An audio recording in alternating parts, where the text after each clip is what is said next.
Hello, everyone, and welcome to my review of Game 7 of my World Open Shogi Championship that I played in Barcelona over the summer. So I believe this is the last game of day 2, which was a super long day. It was 4 games, and I started out the tournament 4-0, but unfortunately I lost my last 2 games. So let's see if I can bounce back. Now, this game was a super fast game. Both of us were blitzing our moves. I think at the end of a very long day, we were both ready to go home. I'm going to slightly apologize for these piece placements, both from me and my opponent. But you do see us trying to correct it slightly, at least at the beginning of the game. So this game started out with me going for my standard static rook opening, and my opponent going straight for fourth file rook. So I got to go ahead and try to get my prep on the board in this game. If you recall, in game 2, I deviated from my prep, ended up in an absolutely disastrous position, but managed to swindle my opponent at the very, very end. Very, very lucky in that game.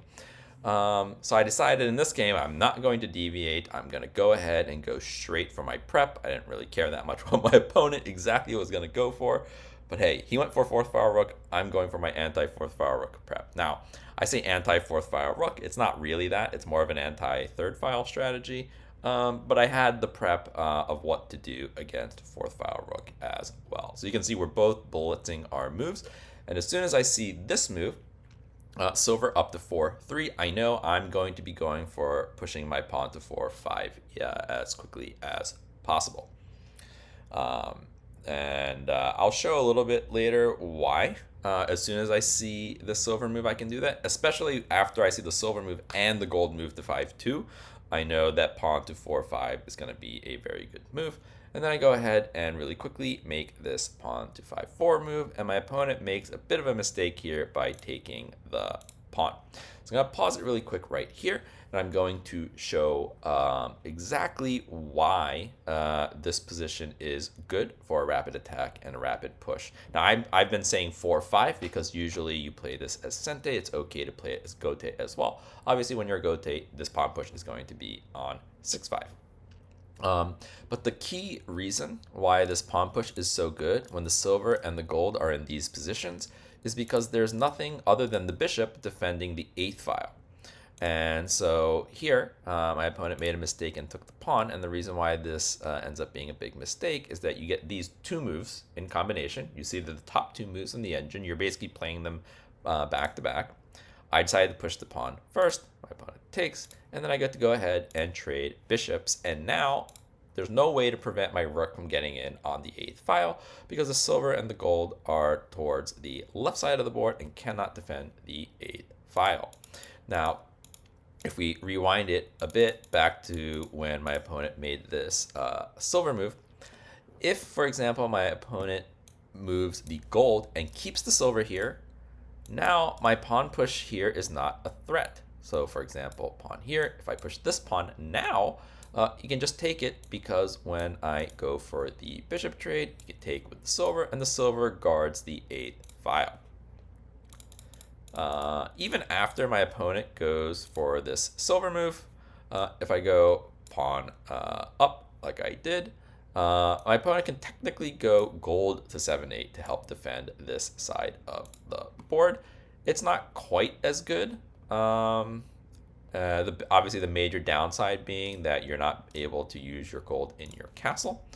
But it's an option if you don't want to allow your opponent to attack you. Okay, here it's still fine. You see the evaluation. The key is to just not take the pawn, but again, my opponent takes the pawn, and I get my attack off. So now we can go ahead, quickly switch back to the game. And yeah, now my opponent's in a bit of trouble here. Because there's just no way now for him to stop my rook from getting in. So my opponent kind of makes some quick moves, but gets a bit stuck here. Now my opponent actually finds some interesting moves. And this game has a bit of a theme to it, at least in terms of what I learned from it, because I do end up making a few mistakes, my opponent as well. And they actually had a common idea to the type of mistakes that were made. So in this position, obviously I'm just thinking a little bit, but I go ahead and just promote my rook to 2-2. And obviously this is just threatening to take the lance.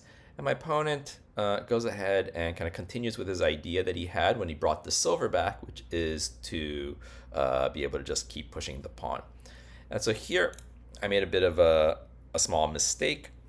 So my idea with this pawn drop, okay, yep, there we go. We need to change the scene really quickly. So sorry, I forgot to put the eval there earlier. Yeah, so in this position, my idea was to drop a pawn here on 6-6 because my opponent can't take it or else he loses the silver. And so this breaks the coordination between the rook and the pawn. And so now I felt like I'm not going to be under any threat. What I didn't quite realize, didn't think through enough, is in this position, actually, this pawn promoting isn't a threat. I can just take it. It's not really a problem. And, I'm like giving up a chance to take the lance. And not only that, I'm giving up the only pawn that I have in hand. So this is just a position where this just isn't actually a threat. And I didn't need to prevent something that isn't a threat. And I should have taken a bit more care and valued that pawn that I had in hand. Just take the lance here, right? So here I drop, I lose a tempo, I lose the pawn in hand, and my opponent finds basically the best move here to push the pawn on 7-5 and attack the knight's head. I thought it was the best move. It wants something else? No, okay, yeah. Pawn to 7-5. And now, because I dropped this pawn, when my opponent takes here, I don't have a counter drop. And really, I just lost a tempo, right? Like here, I decided to go ahead and drop this bishop, but I could have done this the turn before. I could have taken the lance. And so I decided to go ahead and drop this bishop. And then my opponent makes a mistake, in my opinion, of a very similar kind, where he goes ahead and retreats this over to 6-9. And so what ends up happening is, okay, I trade the pieces and I get the lance, and then my opponent takes, right? So in this case, actually maybe it's a little bit more obvious when I stop it, when I take the lance. This is the position, and my opponent gets to go ahead, has to take the pawn now to threaten the knight. Whereas if instead of this silver retreat, right, because it is defended, he can take it with the gold. My opponent could have just taken this pawn, right? So instead of retreating the silver, if he would have gone ahead and taken this pawn, then I make this trade. He takes, I take the lance. Well, actually, in this position, my opponent gets to take the knight right away. So he basically lost the tempo. But not only did he lose the tempo, if you see, because these pieces are shifted one file to the right, I actually don't have a rook drop on 8-9. And my rook drop on 7-9 can get stopped pretty easily. So this turned out to be a very bad variation for me, or could have been, right? So this is the position that could have been. And this is the position that actually ended up happening, where what happens after I take the lance. And so you can see that it was actually quite a difference, because now my opponent is only threatening to take the knight, and I get to drop the rook in. So yeah, he lost the tempo and allowed this rook drop. And that's kind of why the evaluation is so bad for my opponent now. And that's really just a factor of that silver back, right? So it was just much more efficient for my opponent to just go forward with the attack and not lose a tempo, because he basically moved his silver twice to recapture the bishop. So yeah, we're gonna get back to the live footage again. Pawn push. I go ahead and drop the bishop. I think when I dropped this bishop, the engine actually was thinking about dropping the bishop from the other side, like on 3-5 or 2-5. It's kind of the same idea, but the bishop is more active, and also it has a less chance of just getting cornered. I think what my opponent thought with this bishop back is that, oh, it's like opening up attack on the dragon, but I can just take it back. And yeah, again, the tempo loss really hurts, and I think that I think was really the theme of this game, is that if you're gonna spend the move, you better make sure it's worth it. That the tempo is really really valuable. And also, pawns in hand are very valuable, especially when you only have one of them. So yeah, like here, once I get this rook drop and I have this kind of double rook on the back rank, it's really, really tough to come back from it. Like, okay, he can take the knight, but it's quite slow.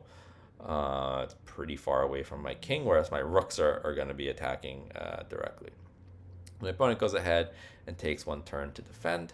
Here also I make a bit of a mistake with this lance drop. So my idea with the lance drop is that he can't take with the silver because my pawn's going to promote the 4-3. That position is obviously good for me. If he takes with the gold, I'm going to be able to sack my rook, and that's also obviously very good for me. So I don't think I switched back. And so I was like, oh, he can't take it. And it turns out that not taking it is the best move. And it's because when he doesn't take it, I actually don't have a great follow-up, right? So, I mean, he did end up taking it. So I guess I'll quickly show the actual evaluation that happens. So this is the position before my lance drop. What the engine wants is to just promote the rook to 8-8 and threaten that silver, force it to move. That way you're going to guarantee the pawn promotion. But what this lance drop does is just let my opponent ignore it and take this knight. Right? And so in this position, I actually don't have that great of a threat.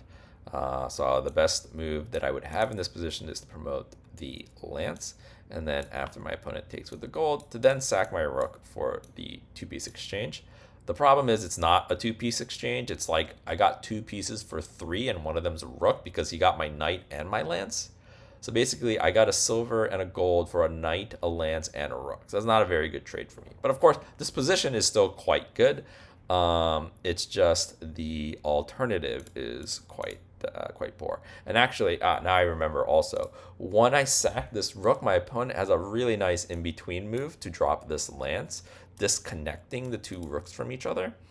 And the best move in this position is to take the gold and then drop the gold back. But again, at least, I think before my lance drop, the evaluation is like -6, and now it's at -3. Whereas, what my opponent ended up doing is taking the lance back. And now I get to go ahead and promote my pawn. -4, it's still not as bad as before I dropped the lance. But it made things very tricky for my opponent. Because the engine here is saying that the best move is bishop drop on 4-6. I think this is quite a difficult move to find in this position, to think that the best move is to defend your silver so that to defend this square so that when I take with the token, you can retake with the bishop instead. I think it seems much more natural in this position to either like run the bishop or to take the knight. But like taking the knight is not good because I'm going to just be able to take here. And running the silver, oh, that's interesting. And it takes a while for the engine to not like it. But okay, yeah, okay. So the problem with running the silver is that I get to sack my token, right? And if you take, then again, this rook sack is like the big threat in the position. But I think those are the 2 more natural moves, like bishop drop on 4-6.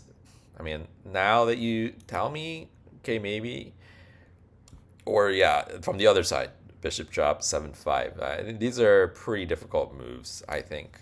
I don't think I would not have considered those. Um,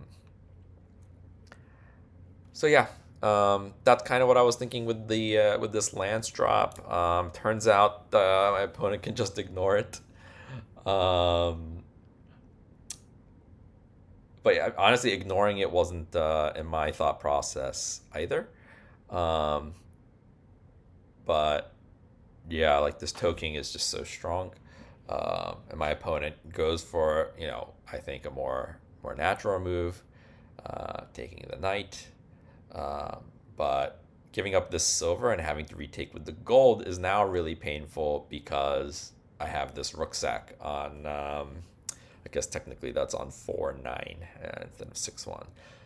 Now here's the biggest mistake that I made in this game. I dropped the silver on 7-1. My thinking here obviously was, well, if he takes with the gold, I can just take back with the rook. And if he runs the king, I can then just take the gold. And I have like an extra silver in there. This is obviously forgetting the obvious best move for my opponent, which is to just take it with the king, which is a bit counterintuitive to put your king in the line of the double rooks. My problem is, in this position, I don't have another piece to drop, right? And like I can't take the gold. I mean, I guess I could, but he takes the silver. I mean, my best chance maybe is like this. But yeah, now I'm just running out of pieces at this point. So this was a big mistake. I don't know. It was just a blind spot that he could take with the king, and I think my best option at that point is to go ahead and take back with the silver here. But yeah, now I don't have any pieces. My opponent's king is safe. Like my best option is gonna be some like really slow pawn drop or something, or like try and get this knight. Yeah, I would have been in trouble here for sure. So luckily for me, again, yeah, I think this is maybe the third move where I made a bit of a mistake. My opponent did not find the best response. My opponent decided to go ahead and run the king, and now I can go ahead and sack off my rook. And once I get this in, it's a really tough spot, I think, for my opponent. Yeah, it's just there's not really any viable defense anymore. Um, my opponent tries with this bishop drop. I think I had a little bit of a janky hit there. But I go ahead and find this silver drop. So I guess really quickly we can go over what the silver drop does. So actually what the engine wants is to just go here. And when my opponent defends, there's a mate apparently. Oh, I see it now. Oh no, wait.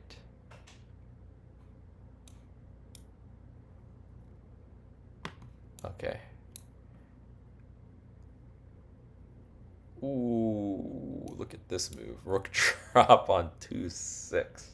So if my opponent takes this way, I take here and it's mate. And if my opponent takes this way, you drop the gold here and it's mate. So yeah, as soon as I saw that there's some sort of mate, I understood that this was the key square.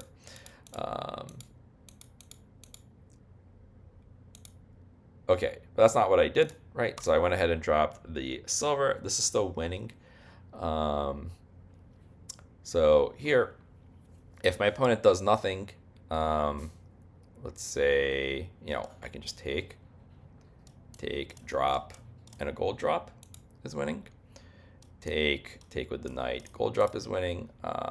So yeah, okay, eventually the engine still comes to the conclusion of -99. So yeah, there's just many ways to end the game here. My opponent decides to run his bishop. I think this makes things very, very simple for me. Again, a bit of a jank edit. Went ahead and took the knight. And here I messed up again. It's still mate in this position. So my opponent ran and I took here. And this is the best move. My opponent ran. And so in this position, there's just mate in 1 with this knight drop that I didn't see. But this is also a mate. Unpromote. My opponent takes. I can bring the dragon in. And then when he runs, still have this knight drop again. But what I saw was this. This is also a mate. And so this game, you can see from the time spent, like I only spent less. I spent less than 8 minutes. My opponent spent like 15 minutes. So it was a very, very fast game. Obviously, we both played very sloppily. I think I just got an advantage from that early game, really from my prep. And I was able to kind of ride that advantage, and my opponent kind of missed, was that like three opportunities to get himself back in the game. Namely the silver drop where he could have just taken with the king. Yeah, but I think again, it was the end of a very, very long day. And this is like the 3rd day of playing shogi all day as well. But yeah, like obviously I should be playing a little bit better than this. But somehow, yes, I was fortunate enough to get out of this with a very, very quick win. And I think actually this was like a very timely quick win because I got to leave early and meet my wife and mother-in-law for dinner. So that was a bit of a bonus to playing this game very, very quickly as well. So again, thanks for watching these recaps. Hopefully you are enjoying them. There's only going to be 2 games left. So this is game 7. There's going to be a game 8 and a game 9. And after that, I have some ideas for different types of videos to make. So hopefully you'll stay tuned for those and you'll be able to enjoy those as well. Thanks for watching.